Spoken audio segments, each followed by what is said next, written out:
عليكم ورحمة الله وبركاته والحمد لله رب العالمين والعاقبة للمتقين والصلاة والسلام على أشرف الأنبياء والمرسلين وعلى آله وصحبه أجمعين ومن تبعهم بإحسان إلى يوم الدين أما بعد.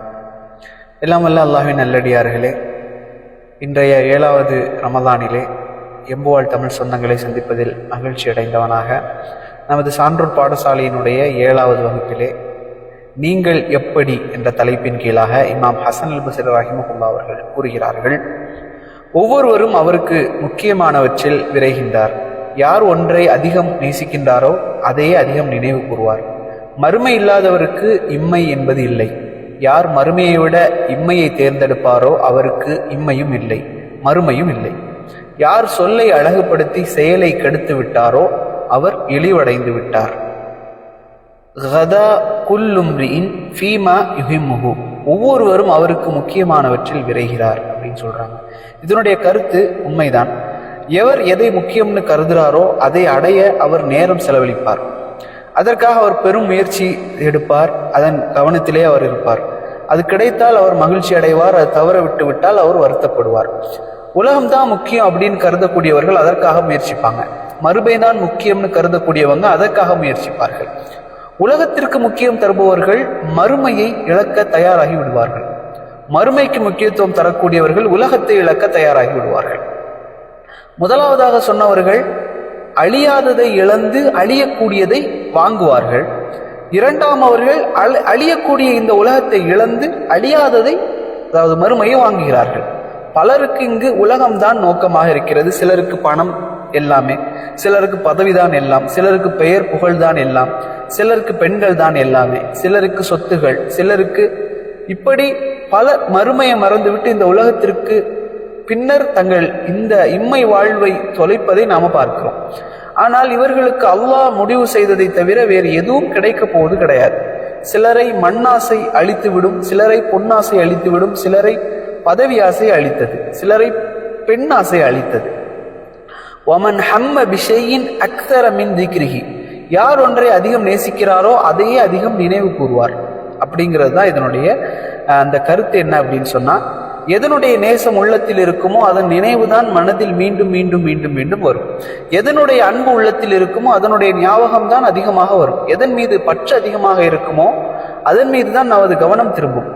ஒருவருக்கு எது பிடித்து விட்டதோ அவர் அதை பற்றியே பேசுவார். ஒருவரை நேசித்து விட்டால் அவருடைய ஞாபகமாகவே இருப்பார். ஒருவர் மீது அன்பு வந்து விட்டால் அவரை பற்றியே அவர் யோசித்துக் கொண்டிருப்பார். அதையெல்லாம் நாம் பார்க்கிறோம். அல்லாஹ்வையும் அவனது தூதரையும் நேசித்தவர்கள் அந்த இருவரை பற்றியும் அதிகம் பேசுவார்கள். அல்லாஹ்வை அதிகம் திக்ரு செய்வார்கள். நபி ஸல்லல்லாஹு அலைஹி வஸல்லம் அவருடைய மாண்புகளை, உயர்வுகளை பற்றி அதிகம் எடுத்துச் சொல்வார்கள். அல்லாஹ்வின் நினைவுதான் அவர்களது உள்ளத்தில் நிலை பெற்று இருக்கும். அல்லாஹ்வினுடைய நினைவை மறக்கடிக்கக்கூடிய எதிலும் அவர்கள் ஈடுபட மாட்டார்கள்.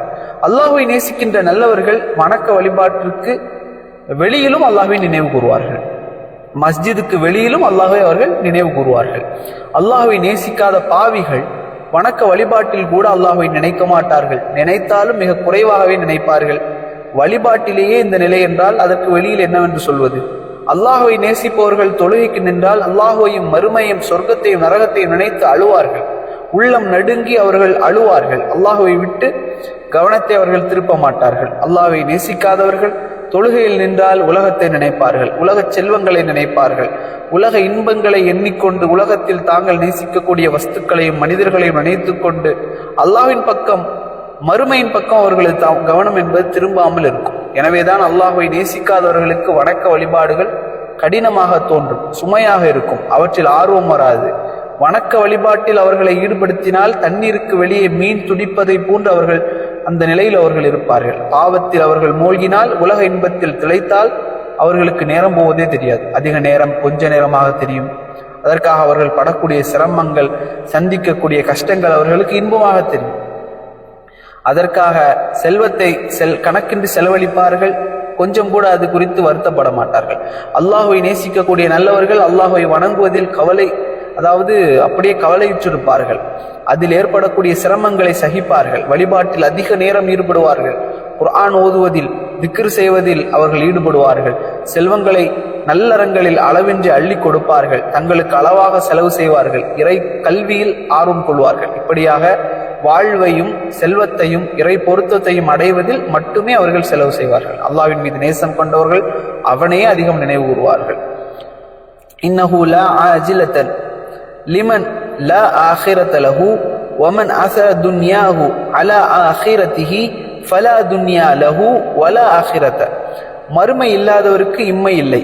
யார் மறுமையை விட இந்த உலகத்தை தேர்ந்தெடுக்கிறாரோ அவருக்கு இம்மையும் இல்லை, மறுமையும் இல்லை என்பதாக இந்த செய்தி சொல்லுது. இதனுடைய கருத்து என்ன அப்படின்னு சொன்னா, இந்த உலக வாழ்க்கையில் மறுமைக்கான அமல்களை செய்து மறுமையில் வெற்றியோடு இந்த உலகை விட்டு யார் பிரிந்தாரோ அவர்தான் வெற்றியாளர். அவர்தான் இந்த உலகத்தை வாழ்க்கையை பெற்று அதனை முழுமையாக பயன்படுத்தியவர். அவர் அல்லாஹ் அனுமதித்த ஹலாலான முறையில் வாழ்ந்து உலகத்தை அனுபவித்தார். மறுமையை அவர் வென்றார். இவர் உலகிலும் வெற்றியாளர், மறுமையிலும் வெற்றியாளர். யார் மறுமையை மறந்து உலக இன்பங்களில் மூழ்கி அல்லாஹ்வினுடைய கட்டளைக்கு மாறாக வாழ்ந்தாரோ இவர் இந்த உலகத்தில் செல்வந்தராக அல்லது பெரும் பதவியை பெற்றவராக இருக்கலாம், அல்லது உலகத்தினுடைய அற்ப இன்பங்களை அதிகம் பெற்றவராக வாழ்ந்திருக்கலாம். ஆனால் முடிவு கண்டிப்பாக மரணம்தான்.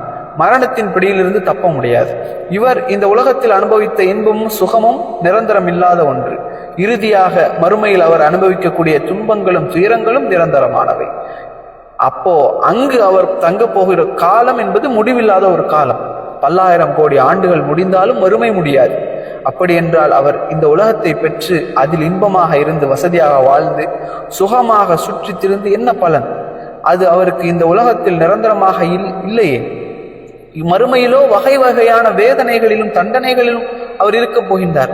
அங்கு கொதி நீரும் கொழுந்து விட்டறைக்கூடிய நெருப்பும் அல்லவா அவருக்காக காத்து கொண்டிருக்கிறது. கள்ளி மரமும் கொதித்த சீல் சலமும் தான் அவருக்காக அங்கு உணவாகவும் குடிப்பாகவும் அங்கு அவருக்கு கொடுக்கப்படும். இப்படிப்பட்டவன் அங்கு உலக இன்பத்தை நினைத்து பார்ப்பானா? உலக சுகம் அவனுக்கு எங்கு ஞாபகத்துக்கு வரும்? மலக்குகள் கொடுக்கக்கூடிய சம்மட்டி அடிகளுக்கும் தேள் பாம்புகளினுடைய விஷக்கடிகளுக்கும் இடையில் துடித்துக் கொண்டிருப்பான்.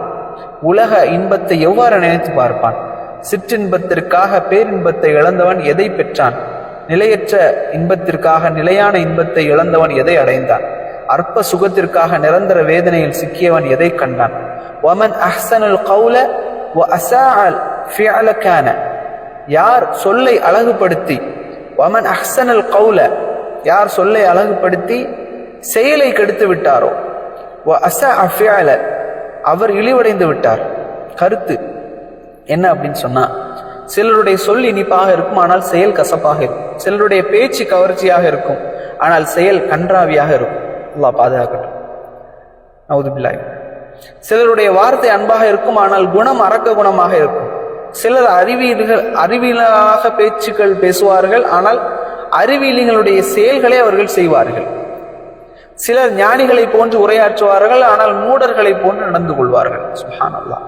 சிலருடைய சொல்லில் இரையச்சம் இருக்கும் ஆனால் அவர்களுடைய செயலோ பாவிகளாக செயலாக இருக்கும். அல்லாஹ் நம்மை பாதுகாப்பானாக. இப்படிப்பட்டவர்களை அல்லாஹ் நேசிக்கவும் மாட்டான், அல்லாஹ்வினுடைய அடியார்களும் நேசிக்க மாட்டார்கள். நல்லதை பிறருக்கு சொல்வதற்கு முன் தான் அதை எடுத்து நடக்க வேண்டும். அழகியதை மக்களுக்கு சொல்வதற்கு முன் தான் அதை பின்பற்ற வேண்டும். பிறருக்கு அறிவுரை சொல்வதற்கு முன் அந்த அறிவுரைகளை தனது வாழ்க்கையில் அவர் செயல்படுத்த வேண்டும். நல்லதை ஏவுவதற்கு முன் அதை தான் கடைபிடிக்க வேண்டும்.